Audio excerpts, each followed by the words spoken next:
차가운 모니터 불빛, 우주 정거장의 고요한 통제실. 내레이터 헤아릴 수 없는 시간 동안 알려진 어떤 별의 중력장 너머 성간 공간의 어둠 속을 침묵하며 떠돌던 고대의 무언가가 마침내 깨어났습니다. 수백만 년, 어쩌면 수십억 년 동안이었겠죠. 그러다 5월 우리 태양의 빛에 가까워지면서 그 존재는 변하기 시작했습니다. 영원히 얼어붙어 있던 얼음 표면이 끓어오르기 시작했고 인류의 가장 민감한 장비들이 이 기이한 현상을 포착했을 때 그들은 소름 끼치는 사실을 발견했습니다. 화면의 3위 아틀라스의 빛 곡선이 그래프로 나타난다. 불규칙한 스파이크와 하강이 반복된다. 내레이터. 그것은 꾸준히 빛나지 않고 마치 우리가 아직 이해하지 못하는 코드로 메시지를 보내는 것처럼 수천 번 깜빡이고 흔들리고 요동쳤습니다. 두 항성계 사이의 경계를 가로지를 때 한 물체 안에서 무엇이 깨어나는 걸까요? 어떤 보이지 않는 힘이 그것을 변화시키는 걸까요? 우주 배경의 거대한 얼음 덩어리가 천천히 회전하는 모습, 그 표면에서 빛이 깜빡인다. 내레이터. 잠시 상상해 보세요. 그 밝기의 모든 변화가 우주 언어의 한 단어라고요. TES 위성에 기록된 1000번의 섬광이 무작위가 아니라 우리가 결코 볼 수 없는 세계에 대한 정보의 패턴이라고요. 이 성간 나그네의 얼어붙은 표면에 멸종된 행성들의, 죽은 별들의, 그리고 지금 우리처럼 하늘을 올려다보던 문명들의 화학적 기억이 새겨져 있다고 상상해 보세요. 날짜와 위성 데이터를 보여주는 화면이 빠르게 지나간다. 내레이터. 5월 7일부터 6월 초까지 위성은 이 빛의 모든 펄스를 연속적으로 관측하며 기록했습니다. 빛의 강도 변화 하나하나가 단순한 설명에 저항하는 시간 곡선을 만들어냈죠. 질문은 공중에 매달려 있습니다. 우리는 단순히 물리적 과정을 목격하고 있는 걸까요? 아니면 인류가 발견한 가장 오래된 여행 일지를 읽고 있는 걸까요? 어두운 우주를 배경으로 거대한 혜성이 우리 태양계를 향해 다가오는 모습. 내레이터. 오늘 밤 우리는 우리 은하 이웃을 방문한 세 번째 성간 천체로 확인된 3위 아틀라스라는 현상을 탐구할 것입니다. 우리는 이 천체가 처음 감지된 순간부터 그 본질과 기원에 대한 가장 대담한 추측에 이르기까지 그 여정을 따라갈 것입니다. 왜냐하면 이 혜성의 무언가가 우리의 모델과 완전히 일치하지 않기 때문입니다. 그 행동의 무언가는 우주가 우리가 상상했던 것보다 더 깊은 비밀을 품고 있음을 암시합니다. 2025년 7월 1일 밤 칠레 리오우르타드에 있는 아틀라스 망원경 시설, 천문학자들이 스크린을 응시하고 있다. 내레이터. 7월 1일 칠레 리오우르타도에 있는 아틀라스 시스템 망원경이 이 물체의 첫 번째 결정적인 이미지를 포착했을 때 천문학자들은 그들이 특별한 무언가를 발견했음을 직감했습니다. 잠정적인 명칭 A11PL3TS는 빠르게 C2025N1으로 바뀌었고 마침내 공식 명칭인 3위 아틀라스를 받았습니다. 접두사 3위는 세 번째 성간 천체를 의미하죠. 하지만 이 공식적인 이름은 발견의 진정한 본질을 거의 담아내지 못합니다. 3D 시뮬레이션. 3위 아틀라스의 궤적, 쌍곡선 궤도를 그리며 태양계에 진입했다가 50km의 속도로 빠르게 멀어진다. 내레이터. 즉각적인 궤도 분석은 이 물체가 태양에 대해 초당 58km의 초과 속도로 쌍곡선 궤도를 따르고 있음을 밝혀냈습니다. 이것은 심오한 의미를 가집니다. 이 물체는 우리 태양에 중력적으로 묶인 적이 없다는 뜻입니다. 그것은 진정으로 다른 항성계에서 온 것입니다. 그리고 태양의 가장 근접한 지점을 통과한 후 그것은 우리가 아직 해독하지 못한 비밀들을 간직한 채 우리 태양계를 영원히 떠날 것입니다. 과거 기록 보관 영상, 오우무아무아와 보리소프, 혜성의 발견 소식, 헤드라인이 스쳐 지나간다. 내레이터. 성간 물체의 발견 역사는 놀랍도록 짧습니다. 2017년 10월 하와이의 판스타스 프로젝트는 오우무아무아를 발견했습니다.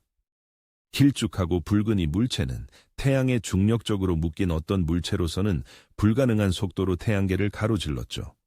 그 이상한 모양, 비정상적인 궤적, 그리고 비중력적 가속도는 과학계에 아직도 울려 퍼지는 추측들을 불러일으켰습니다. 2년 후 2019년 8월 아마추어 천문학자 겐나디 보리소프는 이 보리소프를 발견하며 성간 방문자가 독특한 것이 아니라 아마도 흔하다는 것을 확인시켜 주었습니다. 오우무아무아와 달리 보리소프는 명확한 해성 활동, 즉 가스와 먼지로 이루어진 밝은 코마를 보여주어 물, 시안 화물 및 다른 친숙한 분자를 밝혀낸 상세한 분광학적 연구를 가능하게 했습니다. 3위 아틀라스의 이미지와 함께 그 전례 없는 특성을 강조하는 그래픽 오버레이. 내레이터. 이제 3위 아틀라스가 이 독점적인 목록에 합류했지만 그것은 이전의 것들과 차별화되는 특징들을 가지고 있습니다. 해왕성 횡단 천체 연구의 선구자인 데이비드와 제인 루가 7월 2일 노르딕 광학 망원경을 3위 아틀라스에 조준했을 때 그들은 이 물체가 혜성의 특징적인 확산된 모습을 보이며 명확하게 활동적임을 확인했습니다. 하지만 그 이상이 있었습니다. 스크린에 혜성과 태양의 거리를 나타내는 다이어그램이 나타난다. 6AU 지점에서 활동이 시작되었음을 보여준다. 내레이터. TES 위성의 이전 관측에 따르면 이 활동은 태양으로부터 이례적으로 멀리 떨어진 약 6천문 단위 AU의 거리에서 시작되었습니다. 이는 우리 태양계 혜성 대부분이 비활성 상태로 남아있는 거리입니다. 관측은 곧 폭발적으로 늘어났습니다. 캐나다, 프랑스, 하와이 망원경, 제미니 북부 망원경, 칠레의 초거대 망원경, 그란 텔레스코피오 카나리아스, 그리고 마침내 허블 우주 망원경과 제임스 웹 우주 망원경까지 모두 이 우주 여행자를 향해 눈을 돌렸습니다. 허블 망원경이 촬영한 3위 아틀라스의 선명한 이미지, 특이한 모양의 코마가 강조된다. 내레이터. 7월 21일 허블의 이미지는 과학적 상상력을 사로잡는 세부 사항들을 보여주었습니다. 혜성의 코마는 직관과는 반대로 태양에서 멀어지지 않고 부분적으로 태양을 향해 특이한 방향으로 뻗어 있었습니다. 이는 복잡한 승화 과정과 상당한 회전력을 암시하는 비대칭적인 꼬리를 만들었습니다. 이 가스와 먼지 구름의 가시 직경은 26,400km에 달했는데 이는 지구 직경의 2배 이상이었습니다. 혜성과 그 주변에 거대한 가스 구름이 감싸고 있는 3D 모델, 육안으로는 보이지 않는 이산화탄소 코마를 강조한다. 내레이터. 하지만 ESP-REX 장비의 적외선 관측은 이산화탄소 코마가 훨씬 더 멀리 최소 348km의 방향까지 뻗어 있음을 밝혀냈습니다. 이는 핵을 마치 화학적 유령처럼 감싸고 있는 거대한 기체 거품을 만들어냈습니다. 3위 아틀라스의 물리적 매개 변수들은 즉각적인 특징화의 난관을 제시합니다. 혜성의 단단한 핵은 활성 코마 내부에 숨겨져 있어 전통적인 이미징 기술로는 그 크기를 직접 측정하는 것이 불가능합니다. 화면의 핵의 추정 직경 300ml 가장 유력한 값은 1킬론으로 미만이라는 텍스트가 뜬다. 내레이터. 허블 관측을 기반으로 한 측광 모델은 핵의 직경이 320mm에서 510레페리 사이며 가장 유력한 값은 1km 미만임을 시사합니다. 이 상대적으로 작은 크기는 핵의 활동 강도와 대조되는데 이는 이 물체가 극도로 휘발성이 높거나 그 표면이 비정상적으로 쉽게 승화하는 물질로 구성되어 있음을 암시합니다. 밤하늘의 별들을 배경으로 작은 암석 덩어리가 고독하게 떠다니는 모습. 내레이터. 하지만 이 차가운 숫자들과 정밀한 측정들이 우리에게 무엇을 생각하게 할까요? 이것을 생각해 보세요. 단지 지구의 산 하나만 한 크기일지도 모르는 아주 작은 물체가 상상력을 초월하는 거리를 가로질러 절대적인 진공 속을 수십억 년 동안 여행하다가 우리 별 아래에서 잠시 빛난 후 영원한 어둠 속으로 다시 사라진다는 것을 숙고하는 것은 심오한 감동을 줍니다. 혜성의 핵이 천천히 회전하는 시뮬레이션, 표면에 희미한 빛이 깜빡인다. 내레이터. 그란 텔레스코피오 카나리아스의 분광학적 측정은 약 16시간 16분의 자전 주기를 밝혀냈습니다. 이는 3위 아틀라스의 핵이 16시간마다 한 번씩 그 축을 중심으로 자전한다는 것을 의미합니다.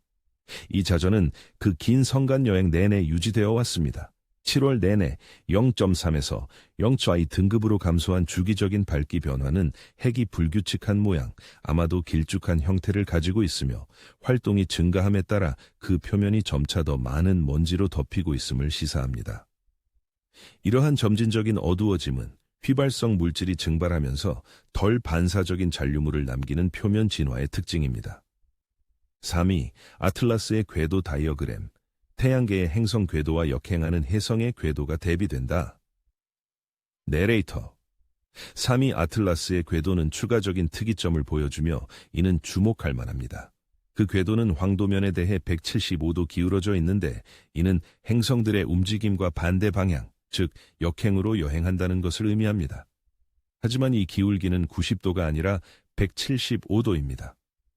절대적인 관점에서 측정했을 때 황도면에서 불과 5도 벗어나 있다는 뜻이죠. 성간 공간의 무작위 방향에서 온 것으로 추정되는 물체에게는 이 태양계 평면과의 거의 일직선 배열이 통계적으로 이례적입니다. 혜성이 태양에 가장 가까이 다가가는 시뮬레이션, 궤도상에서 빠른 속도로 움직인다. 내레이터. 태양에 가장 가까운 지점, 즉 근일점은 내년 1월 중순에 발생할 예정이며 지구와 화성 궤도 사이의 중간 지점인 1.8 천문단위 거리에 위치할 것입니다.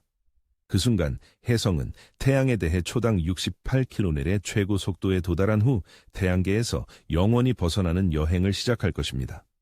TES 위성의 데이터 분석 화면, 수많은 작은 점들이 모여 빛 곡선을 이루고 그 안에서 불규칙한 급등이 나타난다. 내레이터. 자, 과학계의 상상력을 가장 사로잡은 관측은 TES 위성에서 나왔습니다. 5월 7일부터 6월 3일까지 3위 아틀라스가 태양으로부터 6천문 단위 이상 떨어져 있었을 때 TES는 거의 한 달 내내 2분마다 이미지를 포착하는 고속 측광을 수행했습니다. 이 관측들은 혜성의 특정 순간 밝기를 정밀하게 측정한 수천 개의 개별 데이터 포인트를 가진 특별히 상세한 광도 곡선을 생성했습니다. 가스와 먼지, 그리고 격렬한 방출을 보여주는 혜성의 고해상도 시뮬레이션. 내레이터. 이 곡선을 종합적으로 분석해보면 혜성이 태양에 가까워짐에 따라 점진적으로 밝기가 증가하는 것뿐만 아니라 오직 거리나 위상각의 변화만으로는 설명할 수 없는 빠른 변동, 갑작스러운 급증, 그리고 변화들도 드러납니다. 바로 이 지점에서 우리가 제목에서 언급한 12,000번의 섬광이 과학적 의미를 갖게 됩니다. TES의 각 측정은 특정 순간 혜성의 발광 상태를 포착했으며 이 측정치들의 총합은 3위 아틀라스를 수개월 동안 계속해서 모니터링한 다른 장비들의 관측들과 합쳐져 수천 개의 데이터에 달합니다. 천문학자들이 데이터를 분석하며 놀라움과 혼란이 뒤섞인 표정을 짓는 장면. 내레이터. 하지만 정확한 숫자보다 더 중요한 것은 이러한 변화들이 밝혀내는 내용입니다. 이 혜성은 균일하고 예측 가능한 승화를 겪고 있는 것이 아닙니다. 오히려 역동적인 과정, 즉 갑작스러운 가스 방출 에피소드, 활성 지역의 자전과 태양광 노출, 그리고 어쩌면 아직 직접적으로 해결되지 않은 작은 파편화 현상까지 겪고 있는 것으로 보입니다. 점점 더 많은 분광기 데이터가 화면에 나타나면서 혜성의 화학적 구성이 밝혀진다. 내레이터. 3위 아틀라스의 화학적 구성은 분광기가 코마를 향했을 때 드러나기 시작했습니다. 내레이션. 2023년 7월 20일 나사의 제민이 천문대와 적외선 망원경의 관측을 통해 한 혜성의 코마에서 물 얼음이 감지되었습니다. 이는 태양계 혜성의 기본 구성 요소가 성간 방문객에게도 존재한다는 것을 확인시켜 주었죠. 그러나 이 모든 의문은 8월 6일에 이르러 절정에 달합니다. 제임스 웹 우주망원경의 나스펙 장비가 예외적으로 높은 해상도의 적외선 스펙트럼을 포착했기 때문입니다. 내레이션. 스펙트럼은 수증기, 이산화탄소, 일산화탄소에 해당하는 밝은 방출선을 보여주었습니다. 이 선들의 상대적 강도를 통해 각 가스의 생산율을 계산할 수 있었죠. 특히 이산화탄소의 양은 엄청났습니다. 일반적인 태양계 혜성과 비교했을 때 물보다 훨씬 많은 양이었습니다. 이 엄청난 양의 이산화탄소는 왜 스르마이 아틀라스와 에이타레스가 태양으로부터 멀리 떨어져 있었음에도 활동을 시작했는지 설명해 줍니다. 이산화탄소는 물보다 훨씬 낮은 온도에서 승화하기 때문에 물이 지배적인 혜성이 비활성 상태로 남아있을 거리에 있음에도 불구하고 이 혜성은 가스를 방출하기 시작한 것이죠. 내레이션. 추가적으로 초거대 망원경의 자외선 분광 관측을 통해 원자 니켈과 시안 화물의 방출선이 감지되었습니다. 이 원소들은 혜성이 점점 더 활성화됨에 따라 더욱 뚜렷해졌습니다. 하지만 이러한 화학적 발견들을 고려할 때 흥미로운 질문이 제기됩니다. 세나의 아틀라스의 구성이 다른 항성계의 혜성들을 대표하는 것일까요? 아니면 우리는 성간 기준에서조차 변칙적인 대상을 목격하고 있는 것일까요? 내레이션. 투아의 보리소프와의 비교는 코마의 붉은색과 물, 시안화물의 존재에서 유사점을 시사합니다. 하지만 휘발성 가스의 상대적 비율 차이는 형성 조건이나 이들 물체의 진화 역사에 변동이 있음을 암시합니다. 허블 우주망원경이 포착한 이미지는 흥미로운 구조적 세부사항을 드러냈습니다. 사나이 아틀라스의 코마는 완벽하게 대칭적이지 않고 방향성 있는 플룸 또는 제트가 나타났습니다. 이 비대칭성은 핵의 특정 영역, 아마도 휘발성 물질이 풍부하거나 태양과의 방향에 따라 가열이 극대화되는 영역에서의 우선적인 승화를 시사합니다. 내레이션, 코마 형태 분석에 따르면 핵의 북쪽 회전극이 특정 우주 방향을 가리키고 있을 수 있으며 이는 혜성이 회전함에 따라 진화하는 가스와 먼지의 방출 패턴을 만들어냅니다. 7월 허블 이미지에서 추정된 먼지 방출률은 혜성이 초당 약 6km의 미세 입자, 방영 1마이크로미터 와 초당 60km의 큰 입자 방영 100마이크로미터를 방출하고 있음을 보여주었습니다. 이 입자들은 핵에서 분리된 후 태양 복사압과 팽창하는 가스의 항력에 의해 밀려나며 코마의 가시적인 구조와 잠재적으로 꼬리를 형성합니다. 비록 현재까지의 관측에서는 태양계의 밝은 혜성들만큼 확장된 꼬리는 확인되지 않았지만 말이죠. 내레이션, 사전 발견 관측은 연구의 시간 범위를 상당히 넓혔습니다. Zwicky Transient Facility는 5월 22일부터 6월 21일 사이에 트라이 아틀라스의 이미지를 포착했으며 와이즈만 천체물리 전문대는 5월 21일 훨씬 더 이른 이미지를 얻었습니다. 이 소급 탐지는 5월 7일까지 거슬러 올라가는 TES의 관측과 결합되어 전문학자들이 공식적인 발견 전 4개월 동안 혜성의 밝기와 활동 진화를 추적할 수 있도록 해주었고 성간 물체가 별에 접근하면서 점진적으로 깨어나던 전례 없는 통찰력을 제공했습니다. 내레이션, 현재 과학적 검증 단계에 있는 베라시 루빈 천문대는 6월 21일부터 7월 3일 사이에 우연히 스리나이 아틀라스의 이미지를 포착했습니다. 소급 분석 결과 루빈 천문대가 단 2주만 더 일찍 검증 작업을 시작했더라면 칠레 아틀라스보다 먼저 세르니아이 아틀라스를 발견했을 것이고 이는 후속 관측의 연대기를 잠재적으로 바꿀 수도 있었을 것이라고 합니다. 이 시간적 우연의 일치는 여러 천체 감시 시스템이 지속적으로 작동하는 시대에 우리가 얼마나 가까이 와 있는지 강조하며 미래의 성간 방문객들이 감지되지 않고 지나갈 가능성이 거의 없음을 시사합니다. 내레이션, 이제 이러한 관측들이 실제로 무엇을 의미하는지 생각해 봅시다. TES가 포착한 모든 광자, 제임스 웹이 기록한 모든 스펙트럼 선, 허블 이미지의 모든 픽셀은 우리와 다른 항성계에서 태어난 물체 표면에서 온 정보입니다.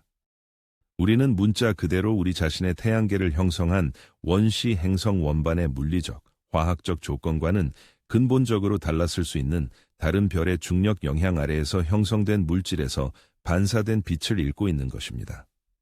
내레이션, 우리는 이제 알려진 과학이 풀리지 않은 질문과 만나는 근거 있는 추측의 영역으로 들어갑니다. 만약 시나이 아틀라스의 이산화탄소 과잉이 우연이 아니라 그 원천 시스템의 특정 행성 형성 과정의 지표라면 어떨까요? 현재 모델은 해성에서 CO2 대 H2O의 비율이 얼음이 응축된 원시 행성 원반 영역의 온도에 따라 달라진다고 제시합니다. 약간 더 높은 온도는 CO2 유지를 선호하면서 H2O는 부분적으로 손실되게 할 수 있습니다. 내레이션, 이것은 스르나이 아틀라스가 태양계 혜성이 형성된 영역보다 더 따뜻한 원반 영역에서 형성되었음을 의미할까요? 아니면 그 원천 시스템이 다른 열 역사를 가졌음을 시사할까요? 아마도 더 밝은 중심별이나 원반의 화학을 변화시킨 일시적인 가열 사건이 있었을지도 모릅니다. 내레이션, 스르나이 아틀라스의 나이도 고려해 봅시다. 아스터 테일러와 다릴 셀리그만은 7월에 발표된 한 연구에서 물체의 운동학을 분석하여 그 움직임을 시간 역추적함으로써 원천 시스템에서 방출되었을 시기를 추정했습니다. 계산에 따르면 수억 년, possibly 10억 년 이상의 운동학적 나이를 가지고 있습니다. 이 모든 시간 동안 스리나이 아틀라스는 우주선을 맞고 배경 자외선 복사에 노출되면서 성간 공간을 이동했고 결정 구조의 손상을 축적했으며 아마도 비열적 승화 과정을 통해 표면의 휘발성 물질을 서서히 잃었을 것입니다. 내레이션, 하지만 산 크기의 바위와 얼음 덩어리가 10억 년이라는 나이를 가졌다는 것은 실제로 무엇을 의미할까요?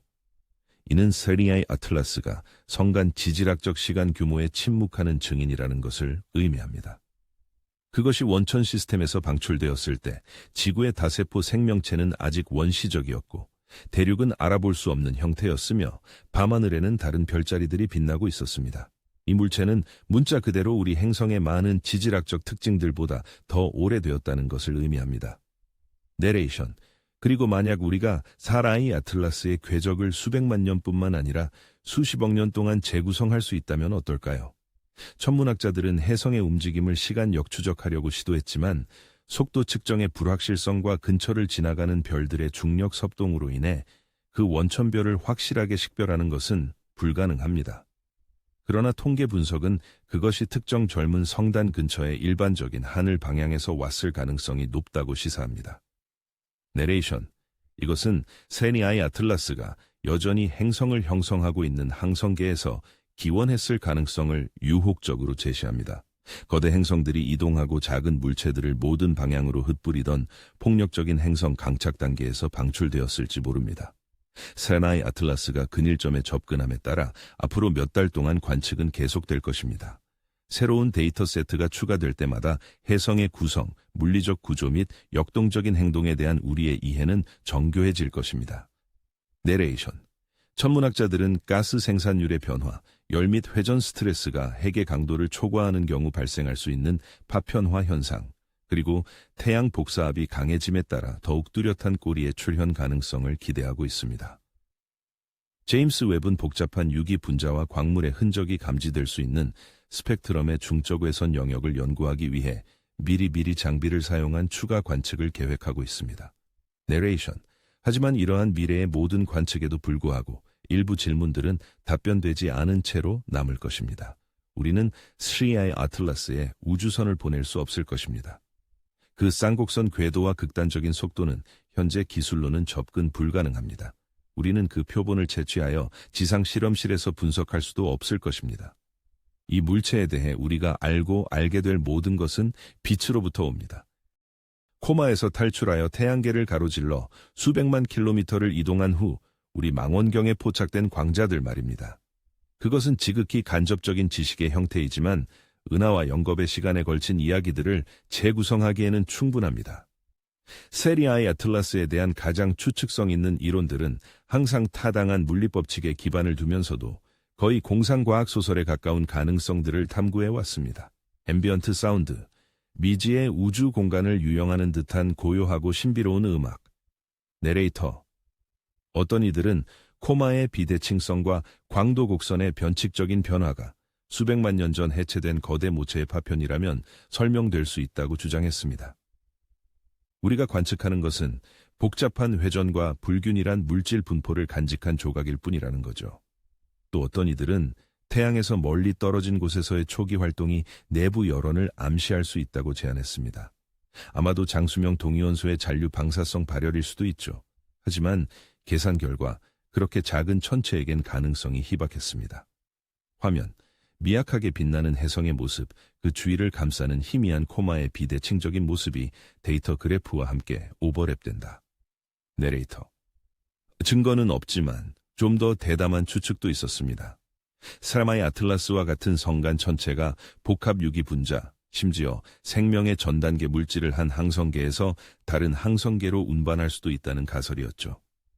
수십억 개의 해성이 모든 행성계 형성 과정에서 성간 공간으로 방출되는 우주에서 이 천체들은 은하계 규모의 화학물질 분포 벡터가 될 수 있습니다. 만약 복합유기 분자들이 성간 여행의 혹독함을 먼지 알갱이나 얼음 표면 아래에서 보호받으며 견딜 수 있다면 모든 성간 방문객은 항성계 간의 화학적 복잡성 전달 기회가 됩니다. 화면, 해성의 핵 내부를 투시하는 듯한 시각화, 핵 안의 복잡한 유기 분자들이 보호받고 있는 모습이 상상력을 자극한다. 내레이터. 이 아이디어, 즉 성간 판스페르미아는 여전히 고도로 추측적입니다.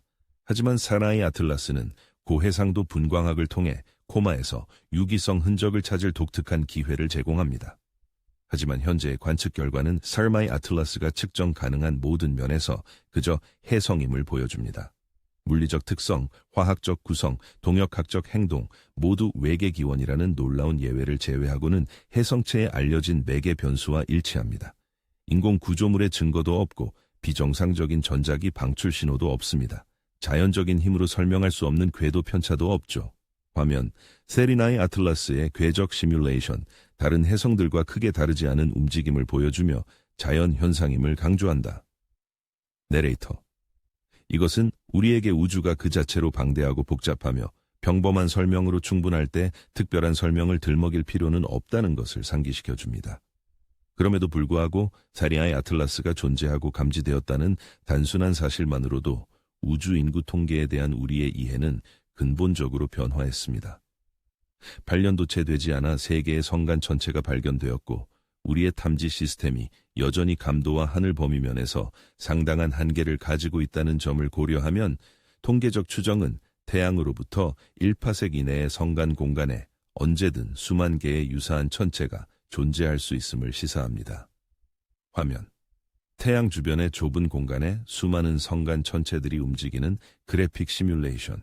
우주가 우리가 생각했던 것보다 훨씬 더 붐빈다는 느낌을 준다. 내레이터. 이것은 성간 천체가 우주의 희귀품이 아니라 성간 매질의 일반적인 구성 요소이며 항성들 사이를 끊임없이 이동하며 한 시스템에서 다른 시스템으로 물리적, 화학적 정보를 전달한다는 것을 의미합니다. 잠시 동안 우주를 고립된 항성계들의 집합체가 아니라 세라의 아틀라스와 같은 작은 천체들이 비록 무의식적이고 말없는 메신저일지라도 서로 연결된 네트워크로 상상해 보세요. 각각은 그 구성과 구조 속에 태어난 곳의 조건, 원시 행성 원반의 온도, 모항성이 응축된 분자 구름의 화학적 풍부함, 그리고 성간 공간으로 방출시킨 동역학적 과정을 담고 있습니다. 화면, 별과 별 사이를 잇는 거대한 네트워크 시각화, 사라의 아틀라스가 작은 점으로 이 네트워크를 따라 이동하는 모습.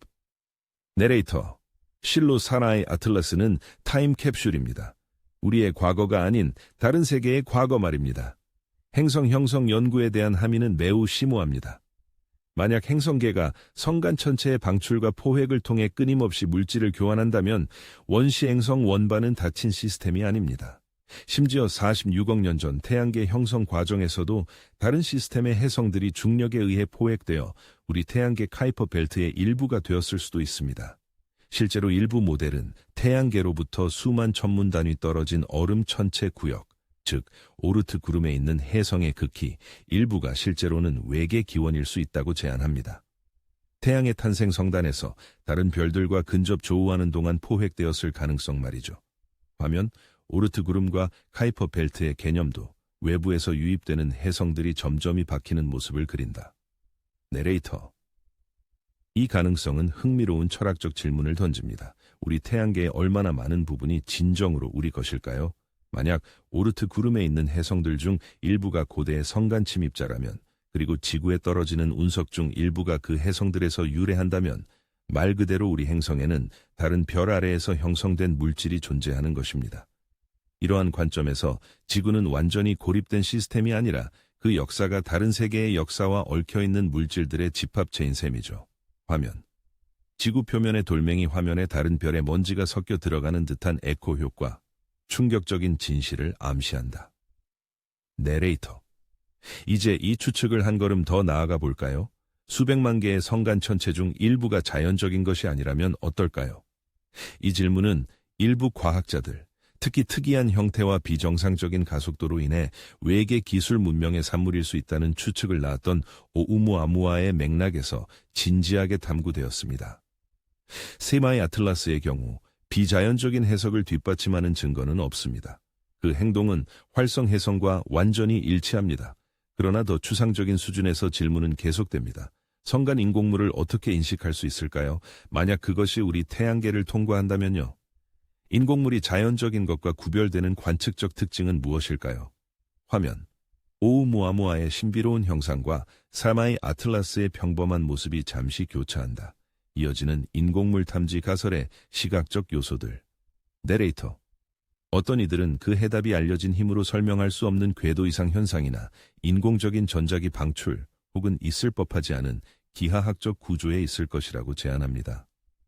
또 어떤 이들은 충분히 발전된 문명이라면 방문하는 시스템에 미치는 영향을 최소화하기 위해 또는 단지 성간거리를 가장 효율적으로 건너는 방법이 사실상 혜성 같을 수도 있기 때문에, 즉 작고 평소에는 비활성 상태이며 얼음층으로 우주 방사선으로부터 보호되는 형태로 위장된 탐사선을 설계할 것이라고 주장합니다.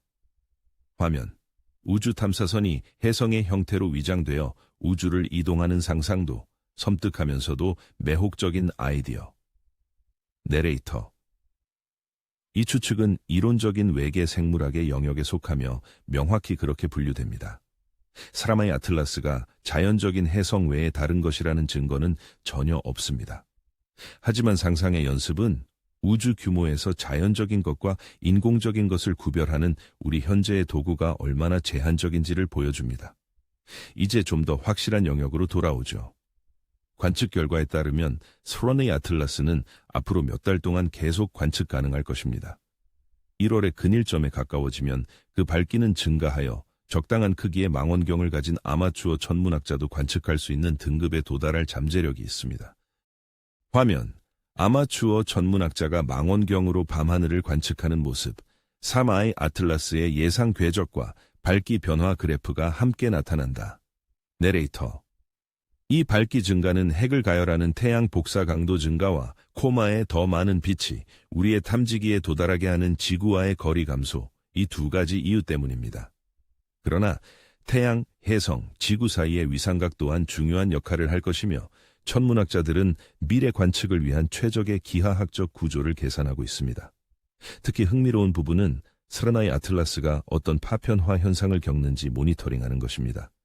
혜성은 부서지기 쉬운 전체입니다. 얼음과 먼지의 집합체이며 구조적 강도가 제한적입니다. 비대칭적인 승화로 인한 열 스트레스와 회전으로 인한 원심력이 결국 물질의 강도를 초과하여 핵이 파괴될 수 있습니다.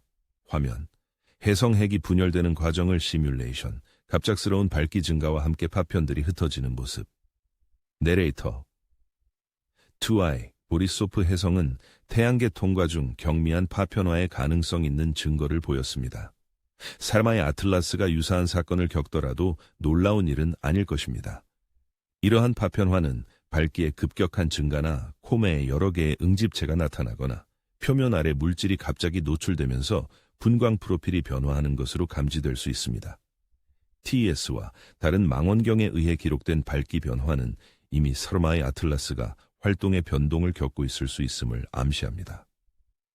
이 에피소드 중 일부는 핵의 회전으로 인해 보이는 활동 영역의 단순한 변화일 수도 있지만, 다른 것들은 갇힌 휘발성 가스 주머니가 갑자기 분출하는 실제 폭발일 수도 있습니다.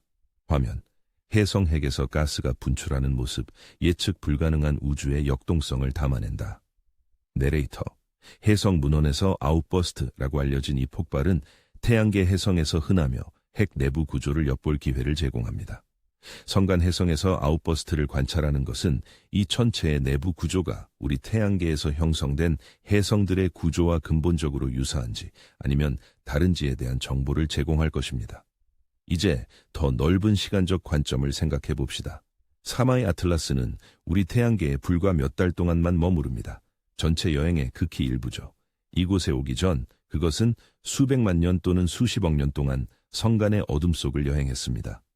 우리를 떠난 후 그것은 수백만 년 또는 수십억 년 더 여행할 것이고, 어쩌면 운이 좋다면 다른 별 근처를 지나 또 한 번의 짧은 각성을 경험할 수도 있을 겁니다. 화면. 성간 공간을 홀로 유영하는 사라마이 아틀라스의 모습, 시간의 흐름을 빠르게 감아 보여주는 듯한 효과. 내레이터. 아니면 어쩌면 어떤 별에도 충분히 가까이 가지 못하고 영원히 성간의 차가운 공간에 머무를 수도 있겠죠. 이 두 번째 가능성이 실제로 가장 유력합니다. 우주는 광대하고 별들은 많지만 근접 조우를 통계적으로 희귀한 사건으로 만들 만큼 거리가 멀리 떨어져 있습니다. 이러한 관점에서 사라마이 아틀라스에 대한 우리의 관찰은 우주가 준 뜻밖의 선물입니다. 화면. 아틀라스 혜성이 멀리 사라져가는 모습, 스크린이 점차 어두워지며 미스터리하고 서정적인 음악이 고조된다. 수십억 년에 걸친 이 물체의 수많은 가능한 시간선 중 우리는 이 물체가 우리 별의 빛을 받은 단 몇 개월이라는 짧은 시간과 일치했습니다. 하늘의 수많은 관측선 중 우리의 시공간 위치는 우리가 코마를 볼 수 있게 해주었습니다. 그리고 다른 시대에 지구에 존재했을 수 있는 수많은 문명 중 망원경과 위성을 가진 우리가 그것의 지나감을 기록하기 위해 여기에 있었습니다. 이것은 얼마나 우리의 우주 지식이 우연에 기반하고 있는지를 상기시켜주는 있을 법하지 않은 상황들의 수렴입니다. 하지만 철학적인 사색에서 벗어나 구체적인 데이터로 돌아가 봅시다. 측정은 사르마이 아틀라스에 대한 우리의 이해를 계속해서 다듬고 있습니다. 새로운 광도 곡선, 새로운 스펙트럼, 새로운 고해상도, 이미지가 퍼즐 조각을 더하고 있습니다. 천문학자들은 이 데이터를 사용하여 핵의 점점 더 정교한 모델을 구축하고 있습니다. 그 형태, 층상 구성, 표면의 활성 영역 분포, 그리고 이 모든 요소들이 상호작용하여 관측 가능한 코마를 어떻게 생성하는지 말입니다. 이러한 모델들은 불완전하지만 현재까지의 관측 증거와 물리 이론의 가장 최신 종합을 나타냅니다. 활발한 연구 분야 중 하나는 서마이 아틀라스, 투아의 보리소프와 태양계 해성 간의 정량적 비교입니다. 화학적 조성의 유사성, 특히 성간 해성과 태양계 해성 모두에서 물, 이산화탄소 시안화물이 감지된 것은 해성 형성 과정이 특정 항성계와 무관하게 보편적일 수 있음을 시사합니다. 그러나 이러한 기체들의 상대적 비율과 표면 반사율, 먼지 생성률과 같은 다른 매개 변수들의 차이는 가변성도 존재함을 나타내며 이는 아마도 원래의 원시행성 원반 조건의 차이를 반영할 것입니다. 보편성과 가변성 사이의 이러한 긴장감은 천문학에서 반복되는 주제입니다. 다른 별 주위를 도는 행성들은 태양계 행성과 충분히 비슷하여 동일한 물리 이론의 많은 부분을 적용할 수 있지만 우리 이웃에는 없는 구성과 특징도 보여줍니다. 성간 해성도 같은 패턴을 따르는 것으로 보입니다. 친숙하지만 구별되며 알아볼 수 있지만 독특합니다. 예상되는 것과 놀라운 것의 이러한 혼합은 성간 물체 연구를 과학적으로 매우 가치 있게 만듭니다. 순수한 상상력을 발휘하여 현재 증거가 뒷받침하지는 않지만 가능성의 공간의 한계를 보여주는 극단적인 시나리오로 우리의 추측을 확장해 볼 수 있습니다. 10년에 한두 개의 성간 물체를 감지하는 대신 우리의 감시 시스템이 너무나 개선되어 매년 수백 또는 수천 개를 감지한다고 상상해 봅시다. 이러한 정보 흐름은 성간 천문학을 견고한 통계 과학으로 변화시켜 다양한 유형의 항성계에서 방출된 해성의 평균 특성을 매핑하고 해성 구성과 모항성 특성 간의 상관관계를 식별하며 어쩌면 우리 은하 전체 지역의 화학적 역사를 재구성할 수도 있을 것입니다. 이러한 물체들 중 일부가 최근 초대신성 폭발과 같은 핵합성 사건의 명확한 서명인 짧은 수명의 방사성 동위원소를 운반한다고 상상해 봅시다. 성간 해성에서 그러한 동위원소를 감지하는 것은 그 물체가 격렬하게 폭발한 거대한 별들에 의해 풍부해진 환경에서 형성되었으며 새로 단련된 무거운 원소들을 성간 매질에 주입했음을 드러낼 것입니다. 이것은 해성의 원래 시스템이 활발한 별 형성 지역에 있었음을 우리에게 말해줄 것입니다. 별의 세대가 빠르게 이어지고 화학적 환경이 끊임없이 진화하는 곳 말입니다. 충분한 경고와 첨단 추진 기술로 성간 물체의 초고속 요격 탐사선을 보낼 수 있는 능력을 개발했다고 상상해 봅시다. 우리는 성간 방문자를 따라잡고 그 주위를 공전하며 표면을 현장 측정하고 샘플을 수집하며 심지어 그 샘플을 지구로 다시 가져오는 임무를 시작할 수 있을 것입니다. 그러한 임무는 엄청나게 도전적일 것이지만 원칙적으로 불가능하지는 않습니다. 과학적 이득은 엄청날 것입니다. 다른 항성계에서 형성된 물질의 실험실 분석, 복합유기 화합물의 직접 탐지, 물체의 나이를 정확하게 결정하기 위한 방사능 측정 데이터, 그리고 지진학을 통한 내부 구조 연구 등 말입니다. 하지만 심지어 요격 임무 없이도 사나이 아틀라스와 같은 성간 물체를 감지하고 특성화하는 단순한 행위만으로도 우주에 대한 우리의 이해를 혁신하고 있습니다. 새로운 방문자 하나하나가 행성 형성 및 진화 모델에 제약을 가하는 데이터를 제공합니다. 화학적 조성에 대한 새로운 측정 하나하나가 원시 행성 원반의 화학에 대한 우리의 지식을 정교하게 만듭니다. 추적된 새로운 궤적 하나하나가 성간 매질의 역학에 대한 우리의 이해를 향상시킵니다. 총체적으로 이 물체들은 우리 태양계 너머에서 발생하는 과정에 대한 천문학의 장을 다시 쓰고 있습니다. 이제 이 모든 것의 인간적인 의미에 대해 생각해 봅시다. 왜 사르마이 아틀라스가 우리에게 중요해야 할까요? 왜 몇 개월 동안 우리 우주 이웃을 지나갔다가 다시는 돌아오지 않을 얼음과 바위산을 연구하는데 시간과 자원, 지적 에너지를 투자해야 할까요? 해답은 이 물체들이 나타내는 것에 있습니다. 다른 세계로 향하는 직접적인 창말입니다. 수조 킬로미터의 우주에 의해 정보가 걸러지지만 그 항성계의 조건에 대해 알려주는 먼 별들의 빛과는 다릅니다. 성간 물체는 물리적인 샘플입니다. 그것들은 우리가 가장 진보된 도구로 가까이서 연구할 수 있는 다른 행성계의 조각들입니다. 우리가 감지하는 모든 성간 물체는 알려진 세계의 목록을 확장합니다. 비록 그것들이 행성은 아니지만 행성을 형성하는 것과 동일한 과정의 산물입니다. 거대 행성이 모든 방향으로 작은 물체들을 흩뿌릴 때 행성 형성 단계 동안 방출됩니다. 그것들을 연구하는 것은 다른 항성계의 행성 형성을 간접적으로 연구하는 것입니다. 그것은 우주 인류학입니다. 먼 행성 공동체의 역사를 그들이 남긴 유물로부터 재구성하는 것입니다. 게다가 성간 물체라는 개념 자체에는 깊은 철학적인 무언가가 있습니다. 그것은 항성계가 고립되고 자급자족하는 실체라는 생각을 뒤집습니다. 그것은 은하계 규모에서 우주가 우리가 상상했던 것보다 더 상호 연결되어 있다는 것을 드러냅니다. 만약 물리적인 물체들이 별들 사이를 이동한다면 그때는 진정한 의미에서 은하가 단순히 중력적으로 그리고 역학적으로만이 아니라 물질적으로도 통합된 시스템이라는 것입니다. 물질은 원래의 시스템에만 국한되지 않고 은하 원반을 통해 순환하고 교환되고 재분배됩니다. 이렇게 상호 연결되고 역동적인 우주에 대한 시각은 정적이고 구획화된 우주에 대한 오래된 개념들과 대조됩니다. 그것은 각 항성계가 자신의 원래 분자 구름뿐만 아니라 다른 시스템의 기여로 인해 어느 정도 산물임을 시사합니다.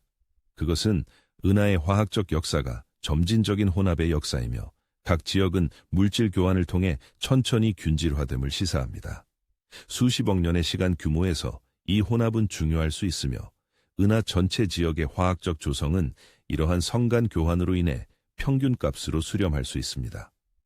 이러한 맥락에서 사나이 아틀라스는 단순한 해성이 아니라 먼 세계로부터 온 메신저, 무의지적인 대사입니다. 의도적인 메시지를 가져오지는 않지만 그 구성과 구조에 암호화된 정보를 가져옵니다. 그 코마의 모든 분자는 원래의 원시행성 원반의 조건에 대한 이야기를 전합니다. 모든 먼지 알갱이는 모성별이 응축되었던 분자 구름의 동위원소 서명을 지니고 있습니다. 이 이야기들을 읽으려면 망원경 분광기 및 복잡한 물리 모델이 필요하지만 그 이야기들은 해독되기를 기다리고 있습니다.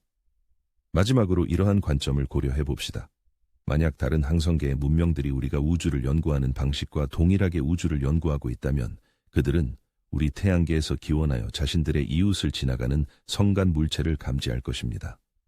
46억 년 전 목성과 토성의 형성 중에 방출된 해성들은 이제 수십 또는 수백 광년 지름의 공간에 흩어져 있을 것입니다. 일부는 별 시스템을 통과하여 감지되었을 수도 있습니다. 그런 의미에서 우리 태양계는 이미 다른 세계로 사절들을 보냈지만 무의식적이고 의도치 않은 사절들 말입니다. 그리고 그러한 사절들 중 일부는 지금 이 순간 우리 태양계의 사나이 아틀라스를 관측하는 것처럼 외계 망원경에 의해 관측되고 있을지도 모릅니다. 이러한 우주의 대칭성은 그 단순함 속에서 아름답습니다. 우리가 연구할 성간 방문자를 우리에게 데려오는 바로 그 과정은 우리 자신의 시스템을 코스모스에 보내기도 합니다. 우리는 동시에 연구자이자 연구되는 대상이며 관찰자이자 관찰되는 대상입니다. 비록 과정의 양면이 결코 만나지 않는 시공간 규모에서 말입니다. 그것은 의도 없이 정보가 흐르는 일방적이고 비자발적인 소통의 한 형태이지만 그럼에도 불구하고 흐르고 있습니다. 현재 데이터에 따르면 사나이 아틀라스는 외계 기원의 활동적인 해성이며 휘발성 물질, 특히 이산화탄소가 풍부하며 약 16시간마다 자전하는 작고 불규칙한 핵을 가지고 있습니다. 해성 사나이 아틀라스의 궤적은 계속해서 휘어지며 1월의 태양을 통과한 후 우리 태양계를 영원히 떠날 것입니다. 이 해성의 밝기 변화와 코마의 형태는 해성 표면에서 국지적으로 발생하는 승화 현상과 활동 영역의 존재를 암시합니다. 그런데 코마의 화학적 성분을 분석한 결과 물, 이산화탄소, 일산화탄소, 시안화물, 원자석 니켈 등이 발견됩니다. 이 모든 것은 우리 태양계의 해성에서 흔히 볼 수 있는 원소들이죠. 이는 다른 항성계에서도 해성 형성 과정이 비슷하게 일어난다는 놀라운 사실을 시사합니다. 표준 해성 물리학으로는 설명할 수 없는 이상 현상은 아직 발견되지 않았습니다. 이 해성은 먼 행성계에서 튕겨져 나온 해성이 어떻게 행동해야 하는지에 대한 이론적 예측과 잘 맞아떨어집니다. 하지만 여전히 몇 가지 풀리지 않는 미스터리가 남아 있습니다. 코마 속에 가려져 있어서 정확한 핵의 크기는 아직 알 수 없습니다. 이 해성이 어디서 왔는지, 이 해성의 운동학적 나이는 얼마나 되는지도 여전히 알 수 없습니다. 미래의 활동에 대한 예측 또한 불확실합니다. 해성이 앞으로 어떻게 활동할지는 우리가 직접 측정할 수 없는 핵의 특성에 달려있기 때문이죠. 그리고 만에 하나 희박하지만 미래의 관측 결과가 우리의 현재 해석을 뒤엎는 예상치 못한 특징을 드러낼 가능성도 항상 존재합니다. 과학은 반복적인 과정이며 새로운 데이터가 나올 때마다 이전의 이해를 확인해 주거나 혹은 도전할 수 있기 때문입니다. 지금 이 순간에도 해성 세리아의 아틀라스는 우리 태양의 일시적인 빛을 받으며 여행을 계속하고 있습니다. 우리의 관측 장비에 포착되어 데이터베이스에 기록되고 있죠. 1월이 되면 해성은 태양에 가장 가까이 다가갈 것이고 가장 밝게 빛난 후 성간 공간의 어둠 속으로 멀어져 가면서 점차 희미해질 것입니다. 몇 년 후에는 가장 큰 망원경으로도 감지할 수 없을 정도로 흐려질 것입니다. 수십 년 안에 헬리오포즈, 태양권 계면을 넘어 성간 물질 속으로 돌아갈 것입니다. 수백 년이 지나면 태양과의 거리가 너무 멀어져 태양의 미약한 중력조차 해성의 궤적에 더 이상 영향을 미치지 못할 것입니다. 그리고 수백만 년 후 해성 사라의 아틀라스는 우리 은하의 전혀 다른 지역으로 아득히 먼 곳으로 떠나 있을 것입니다.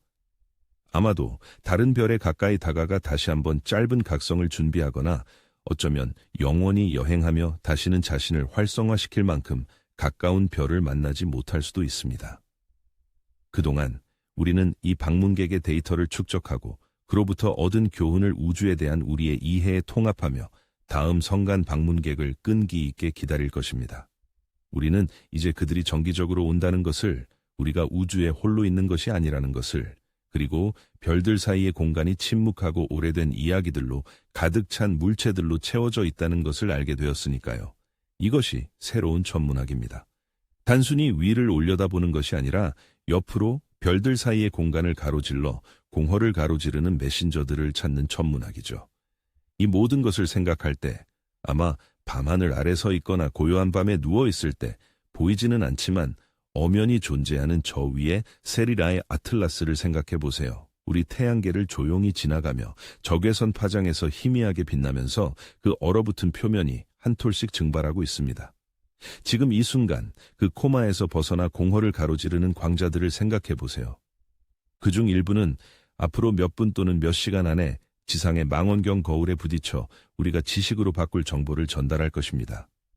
이 물체가 존재하고 튕겨져 나가고 영겁의 시간 동안 성간 공간을 여행하고 우리가 그것을 탐지하고 연구할 기술을 가졌을 때쯤 우리 별에 정확히 맞춰서 도착하기까지 거쳐야 했던 비범한 일련의 사건들을 생각해 보세요. 이러한 우주적 과정의 필연성에는 조용한 아름다움이 있습니다. 우주는 작동하기 위해 관객이 필요하지 않습니다.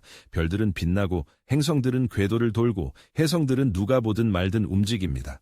하지만 우리는 이러한 과정을 인지하고 경이로워하며 이해하기 위해 노력하는 특권을 누리고 있습니다. 아마도 우리 우주적 이웃에서는 독특한 특권일 것입니다. 그리고 이해하려는 그 노력 속에서 우리는 과학적 지식 이상의 것을 발견합니다.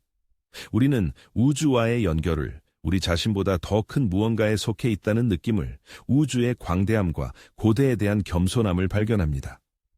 이 우주적 맥락에서 당신 자신의 존재를 특별하게 만드는 것은 무엇일까요? 아마도 당신이 바로 이곳에 지금 존재한다는 사실 그 자체일 것입니다. 사마의 아틀라스의 존재를 숙고하고 그것이 무엇을 나타내는지 어렴풋이 이해하며 그 기원과 당신의 현재를 가르는 시공간의 광대함을 어렴풋이 느낄 수 있다는 사실 말입니다. 당신은 대부분 무의식적인 우주에서 의식적인 관찰자이며 그 단순한 사실은 경이로운 일입니다. 과학적 관측은 계속됩니다. 데이터는 쌓이고 논문은 발표되며 인간의 지식은 점진적으로 확장됩니다.